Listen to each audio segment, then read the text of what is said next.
this is a walkthrough of how to get set up with a Roam account. The first thing that you're going to do when you come to the landing page is you're going to sign in with Google. So currently you need to have a Gmail or a Google Apps account. And once you do this, you're going to see this screen, and this is where you choose what your URL is going to be.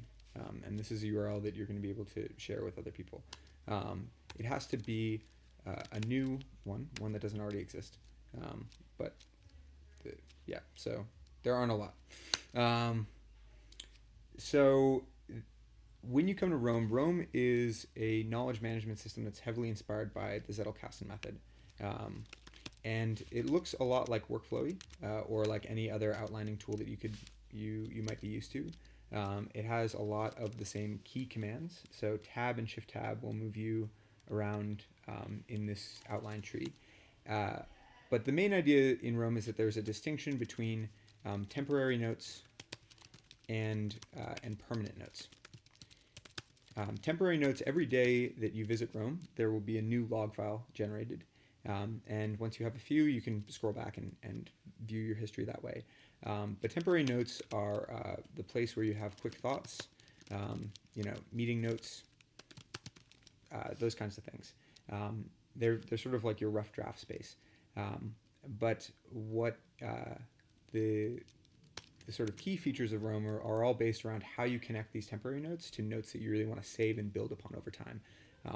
Because that's the core idea of Roam, is actually helping you build a map of all your thoughts, all the resources that you've read, all the key ideas you've come across.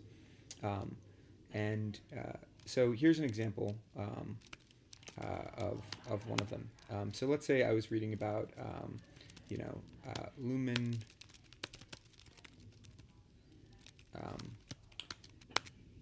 I was reading something about Niklas Luhmann, who is a German sociologist who created this whole note card system called the Zettelkasten.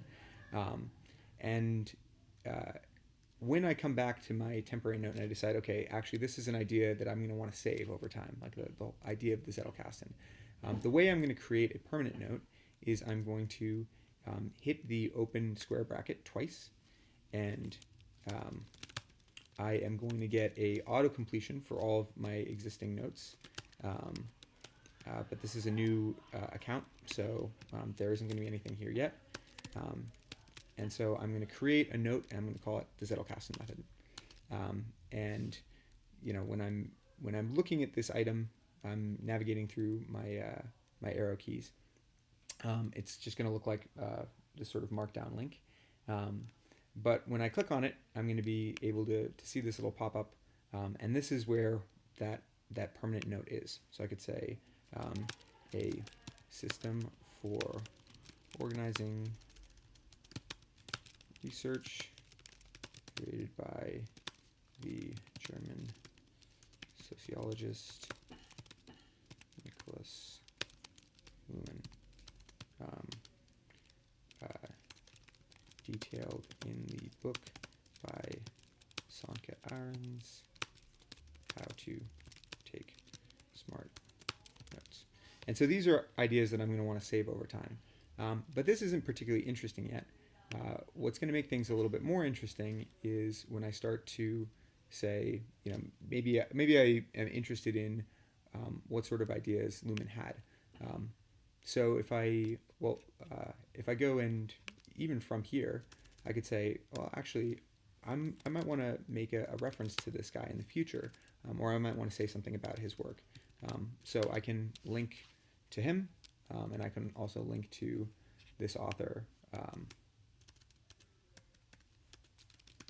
Sanke Ahrens. And now I've got, notes for each of them. Okay, so it'd be easy. This is basically a personal wiki, but one of the core ideas in the Zettelkasten system is you want to be able to, after you create these permanent notes, you want to organize them, and you're going to want to organize them across all sorts of different ways. A single idea is actually going to be referenced sometimes in many places. So if I go visit permanent notes, I can actually see that I have this buffer of my recent notes that I've not yet categorized, and we limit this buffer to 5.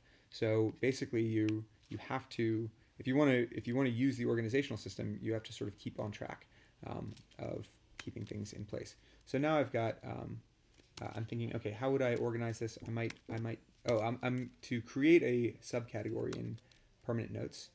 I use the hashtag symbol, and so now I might say knowledge management systems, and in here I'm going to write the Zettelkasten method, and so now that is going to disappear from my notes to categorize. Similarly, I might say, under here I might I might say researchers, and I could put in, and so there we go. So now all the notes that I've needed to categorize have been categorized. And I can visit here and I can see a few things. I can see where this lives in my hierarchical system. And I can also see all the places where the idea has been mentioned.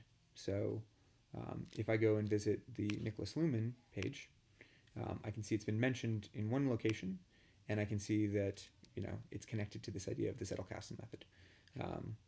And yeah, this is this over time allows you to much more frequently look through your ideas and see how they're interconnected. And as you go back over your daily notes, be able to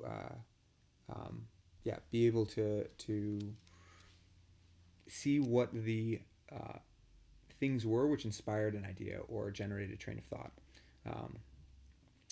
And I'll show one other thing quickly, which is that inside Zettelkasten method, I also have this ability to filter things down, so I can see what other things have been referenced. And so if I have a number of notes that relate to different authors, I can filter and I can see only show me the things that relate to Niklas Luhmann, or only show me the things that relate to Sanke Ahrens.